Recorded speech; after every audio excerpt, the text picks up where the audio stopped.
We're going to take another look at the 2024 recruiting class, and we're going to shine a spotlight on 4-star offensive tackle Nyier Daniels, who signed with the Georgia Bulldogs. We're going to look at his highlights. We're going to look at his 24/7 Sports player profile page. But before we do all that, you need to click that subscribe button right now, because we're covering the 2024 recruiting class every single day this offseason, player by player, and you need to know what your players look like before they start making plays for your team. Here's his 24/7 Sports player profile page. If you're here for just the highlights, just fast forward a few minutes.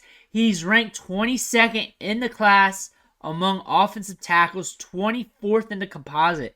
6'7.5", 391 pounds.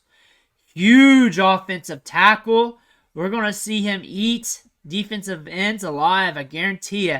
Highlights are going to be fun with this one. Fast forward if you want to see that size, because I guarantee you it's going to be fun. 21 offers. Florida State, Georgia, Auburn.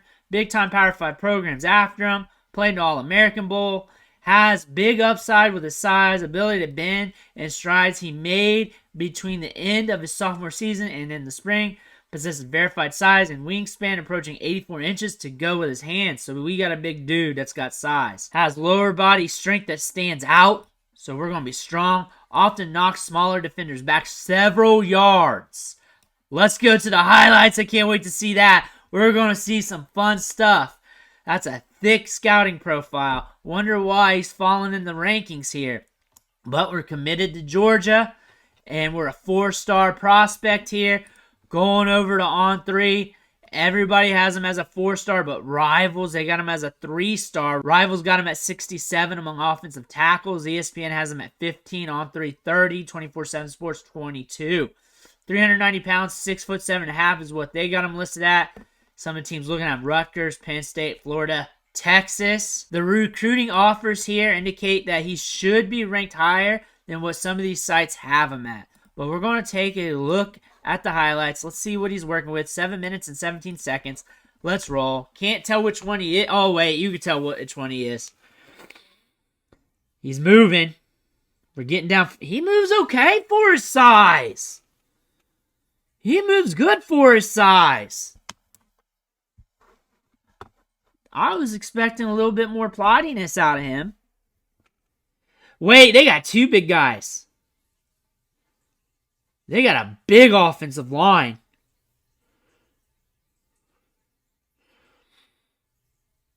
Where's he at? He gets low, too. Falls on top of the dude. Guy's still laying there. He hurt him. He stunned him, at least. He's nasty. He's nasty.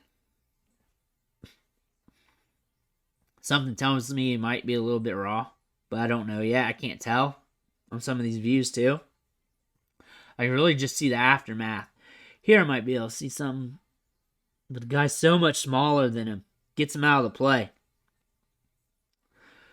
Look at the size difference. We're pulling.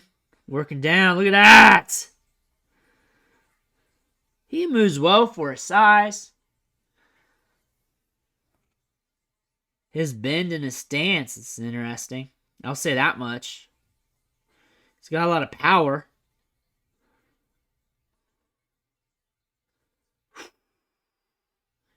Running people over.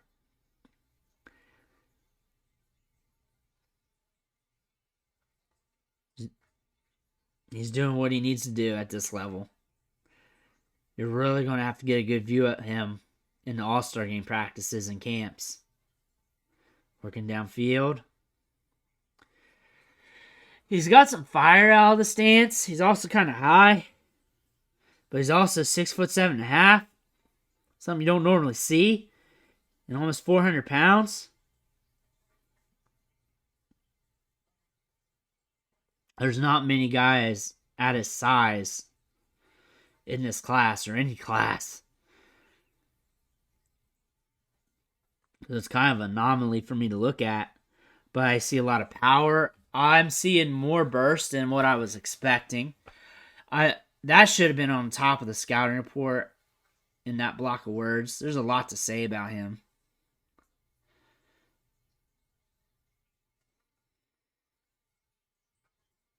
He moves well for his size. I see a lot of untapped potential. I think Rivals is too low. Rivals is definitely too low in the rankings. It's kind of obvious watching him. The fact that he moves this quick and he's almost 400 pounds. I do not know how many plays he's playing. Like, they got to take him out a lot or what. I don't know if that's a factor in the scouting report for them in the rankings. I don't know. But again, top tier Power 5 programs after him. The scouting report from the offers are saying, hey, there's something with this guy, and we're seeing it. We got size and power. He's very moldable. Like, you just don't see that every day. Right there.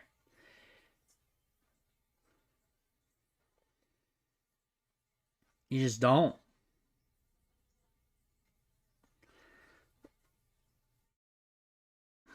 Did he just knock two guys back, kind of like 1.5?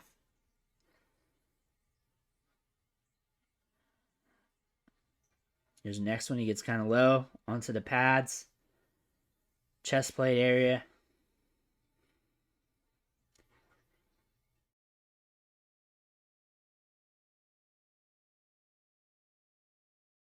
Blocks down.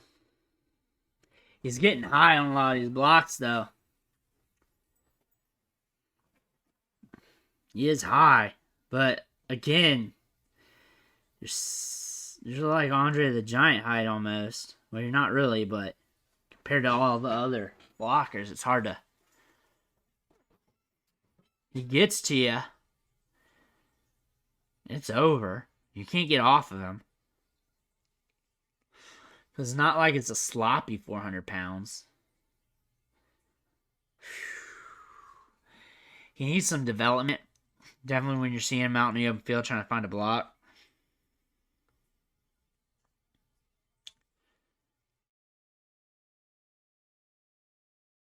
There he is.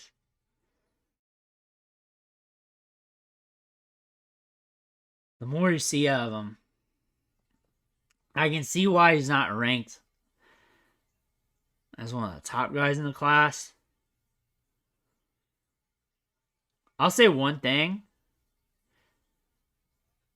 and I can see why he's like ranked in the 30s and 20s and the 70s. For him being his size, it should be more dominant.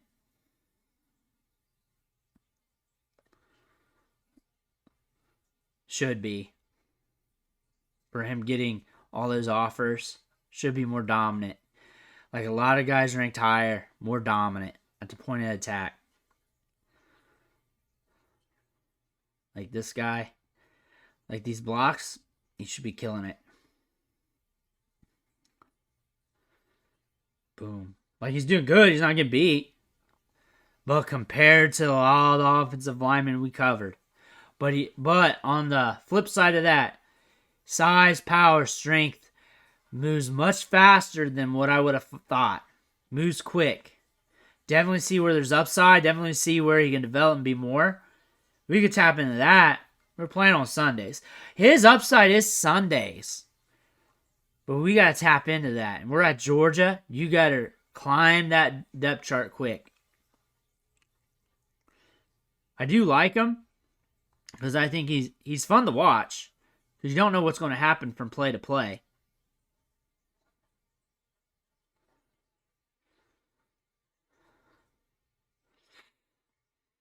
I think you see a prospect like this and moves like this, you got to send him an offer, and you got to see what you can do with him.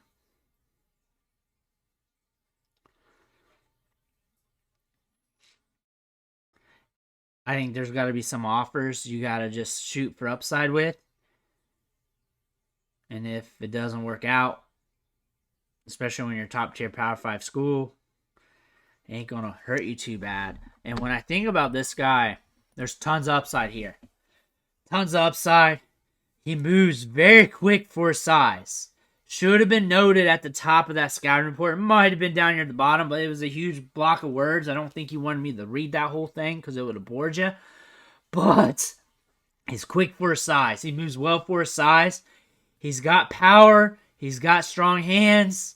Strong out the stance. He can be a little high at times. See him in the field trying to wander a little bit. There's some nuances where he needs to work on. But I can definitely tell you the upside's immense. Like, playing on Sunday upside for sure. We got to tap into it, though. And I see why these top schools wanted him.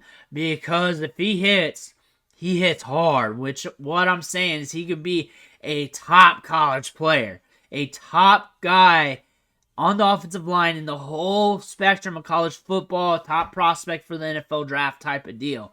Like generational-esque talent if you can tap into that. Because that's what we're seeing here. But you got to tap into it. You got to develop. And maybe they can develop him. Let me know what you think in the comments below. Make sure to hit that subscribe button on the way out. I want to thank you for watching. Catch you on the next video.